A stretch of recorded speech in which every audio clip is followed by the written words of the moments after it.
I'm going to sneeze.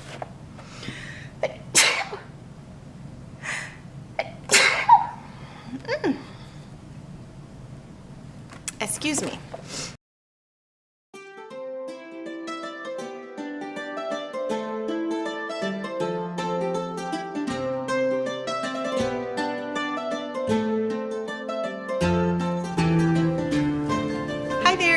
With the Chirp YouTube channel. Since we've been talking about sensory supports for home for a good number of weeks now, I wanted to bring you my 4 favorite books on the topic of sensory processing. The first one is A Buffet of Sensory Interventions.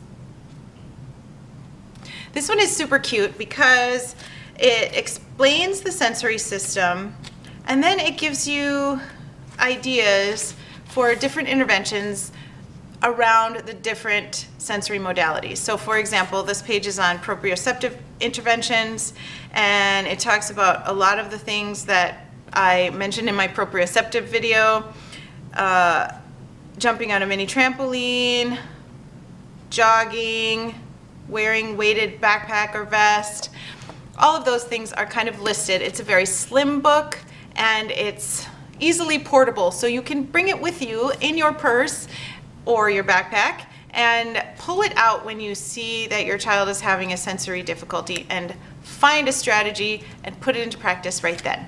It's also great for, of course, for at home where you can look up something that might help your child right then and there. The next one is Understanding Your Child's Sensory Signals. This one is very practical. At the beginning, there is, wow, it's really long, super long. There is a list.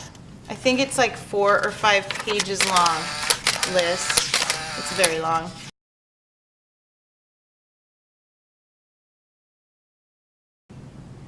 Of different sensory behaviors your child might demonstrate, such as affectionate touch is resisted or avoided, does not like the sound of a turn signal, bugs cause fear, bites fingernails, gags with textured foods, hyper-focused on one type of toy.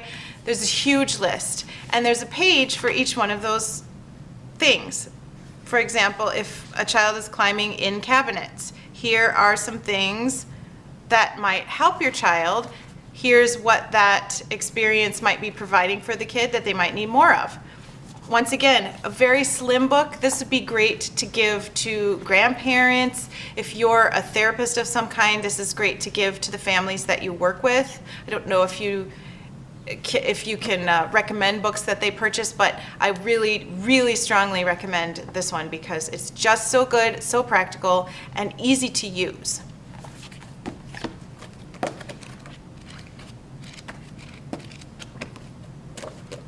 Well, I say that and then I come up with another wonderful book, Sensory Processing 101. This is the newest in my collection and the most like a magazine. It's very colorful, very nicely illustrated. It explains what the sensory systems are. And then it talks through the sensory modalities one at a time. This is the vestibular sensory system. And then it explains what problems with the vestibular system might be. There's an area in the middle of the book that has little checklists that will help you determine where your child's needs are in the sensory arena. And then there's a whole half of the book that is sensory activities, and that's where you will find different activities that meet different sensory needs. It starts out with auditory and then goes all the way through. It's very helpful, very practical. Once again, a great guide for families who are looking to incorporate more knowledge, either in addition to their help from their occupational therapist, their sensory smart occupational therapist, or if they can't find one, they can start providing some of that sensory support for their child in the meantime. The next book is for sensory avoiders, specifically in the area of food. This book is called Just Take a Bite, and I have lots of little page reminders in there because I found this book so helpful when dealing with kids who are really picky eaters. It's very important for kids to get a wide variety of nutrients while their brains are developing, especially. It's important for all of us, it's especially important for kids.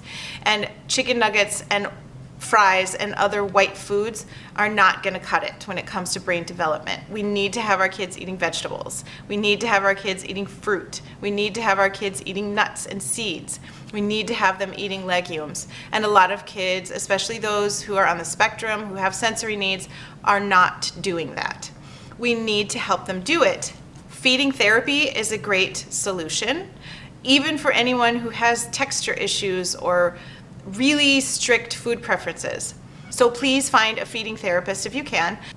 Sometimes they are occupational therapists, sometimes they are speech language pathologists, sometimes they work in unison. But find somebody who is good, and then also work with this book because it will help you have some more smarts on your own when you are working with your kid at home, which is where most eating takes place. Thank you for watching this video today. I hope that these ideas are helpful for you as you sort through training yourself and getting your kid the help that he or she needs, or your students. Give me a thumbs up, please subscribe and click that little notification bell so that you get a notification when my next video comes out. And I hope you have a great day. I'll see you in my next video. Thanks for watching. Bye.